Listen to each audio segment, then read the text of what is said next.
중국 환관 영상에 이어 후속편으로 조선 내시에 관한 영상을 만들어 봤습니다. 영등포 쪽 용추라는 연못 옆에는 내시를 양상하는 운막 시술소가 있다.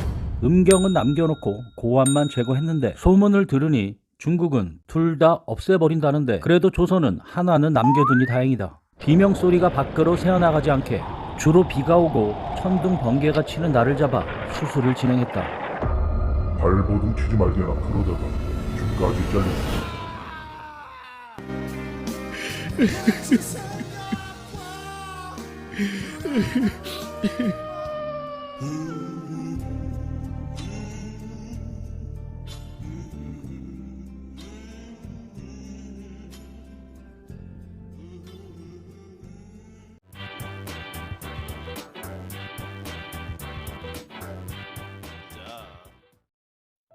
고려의 환관과 내시는 달랐습니다. 환관은 거세에 대어 궁궐의 잡일을 맡았고 고려의 내시는 거세와는 전혀 상관없는 명문가 출신의 엘리트였습니다. 김부식의 아들로 정중부의 수염을 라이터로 아니 촛불로 태운 김돈중, 최강 소드마스터 척준경 아들 척순, 성리학을 도입한 안양이 내시 출신입니다. 내시 출신 중 22명이나 재상에 오르기도 했으니 내시직은 아주 선망의 대상이었죠. 그러나 고려 말부터 환관이 내시직에 진출하면서 둘이 뒤섞였고 조선에 들어서 환관이 내시고 내시가 고자가 된 것입니다. 태조 2년 세우기가 가능했던 내시 이만이 대형 사고를 칩니다.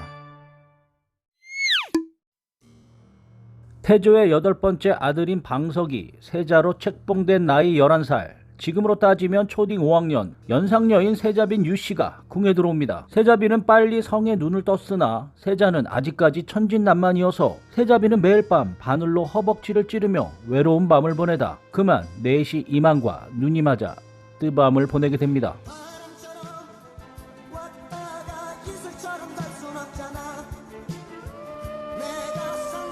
이 사실을 알게 된 태조는 내시 이만의 목을 댕강 쳐버리고 세자빈 유씨는 친정으로 내쫓아버렸습니다. 태조는 이 사건을 덮기 위해 쉬쉬하던 중 대간들이 알아채고 내막을 파헤치자 그들을 감옥에 가두고 귀양을 보내버렸습니다. 연산군 때 내시 서득관이 누에를 치는 잠실에서 간통을 저지르자 연산군은 본인이 하루가 멀다 하고 벌리는 음탕한 파티는 생각 안하고 불시에 내시들을 집합시켜 음경 검사를 했습니다. 또 다른 간통 혐의로 의심되는 용의자 내시들의 음경 작동 상태를 검사한 것입니다. 조선에서는 개가 어린아이의 엉덩이에 똥을 핥다가 고추까지 뜯기는 경우가 종종 일어났는데 이처럼 자연 거세된 아이들을 주로 궁의 내시로 들이다가 내시가 부족하다 보니 수술을 통해 내시의 수를 늘리기 시작했습니다. 찢어지도록 가난해 부모에 의해 아니면 스스로 거세를 하기도 했고 명주실이나 머리카락을 아이의 고안에 묶어놓으면 피가 통하지 않아 저절로 떨어져 나가는 방법을 쓰기도 했습니다. 내시 양성소라고 할 수 있는 도자소에서는 칼로 쌍방울을 잘라내는데 이때 과다출혈과 염증으로 요도가 막히기도 해 사망률이 70%나 되었다고 합니다. 고안은 제거돼도 음경은 남았으니 젊고 예쁜 궁녀를 뽑아 유혹을 해도 변화가 일어나지 않는지 테스트를 거친 후에 예절교육, 궁중무술, 학문 등 왕을 섬기는 법을 배웠다고 합니다. 거세는 했는데 만일 탈락했다면 말을 더듬으면 얼굴이 못생기면 시력이 안 좋으면 남은 음경 길이가 길어도 탈락.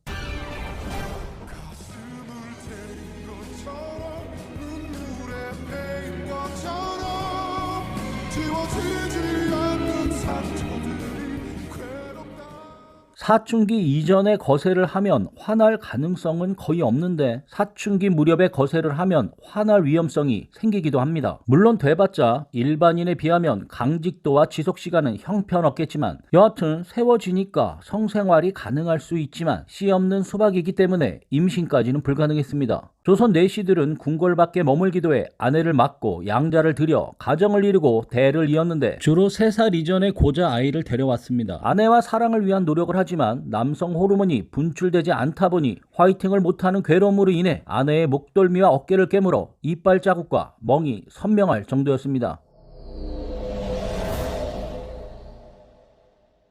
일부 내시들은 어쩔 수 없이 입으로 천을 동여매고 관계를 지속하기도 했습니다. 그게 뭐라고? 그러다 보니 음경 모양의 도구를 사용했다는 설도 있습니다. 그렇죠. 인간은 도구를 사용하는 동물이니까.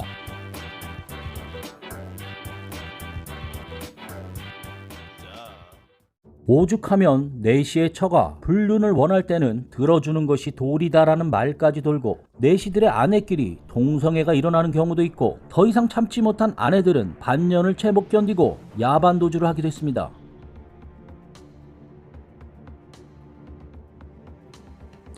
또한 내시들이 문란한 성생활로 인해 성병에 감염되었다는 기록도 있습니다.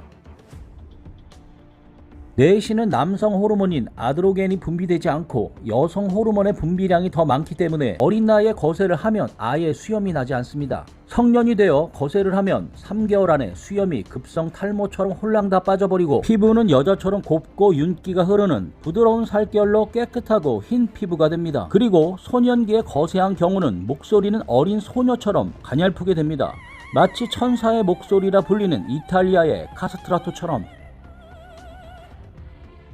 또 실제로 거세하면 대부분이 비만이 됩니다. 지방이나 콜레스테롤이 쌓이는 데다 성생활로 인한 칼로리 소모가 없는 것도 어느 정도 이유가 되겠죠. 돼지도 살을 찌우기 위해 암컷은 난소를, 수컷은 쌍방울 없앱니다. 말도 거세된 말이 덩치가 크고 튼튼하면서 온순하고 잘 달립니다. 내시는 종 2품까지 승진할 수 있었습니다. 지금으로 따지면 장관, 차관 바로 미친 차관보나 3스타급입니다. 연산군의 폭정과 음란 행위를 지적하는 바른 소리를 했다가 활에 맞고 사지와 혀가 잘려 죽은 김처선이 내시로는 최고 품계인 종 2품 상선이었고, 반면에 연산군을 주색에 빠지게 한 희대의 간신도 왕명출납을 담당하던 내시 김자원인데 조선 내시 중 최고의 권력을 누렸습니다. 신하들은 김자원을 거쳐 왕을 만나야 했고 김자원이 나타나면 모두 고개를 숙여야만 했고 김자원이 연산군 앞에서 코를 골고 자도 별 탈이 없었으니까요. 내시들은 나이가 들면 살이 빠지고 급격히 주름이 생겨 40세만 되어도 60세 노인처럼 보이는 급속한 노화를 보였지만 수명은 길었습니다.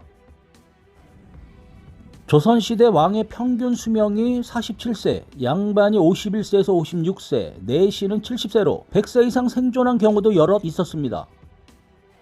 내시들은 궁에 들어가기 위해 잘라낸 자신의 분신, 고환을 잘 말려 사기로 만든 단지에 보물처럼 소중히 보관합니다. 내시가 죽은 후에야 말린 고환을 꺼내 원래 자리에 실로 꿰매 붙입니다. 죽은 후에 서로 다시 만나 비로소 한 몸이 되어 관에 들어가게 됩니다. 이렇게 해야만 내시들은 다음 생에는 동물이 아닌 인간으로 환생할 수 있다고 믿었던 것입니다.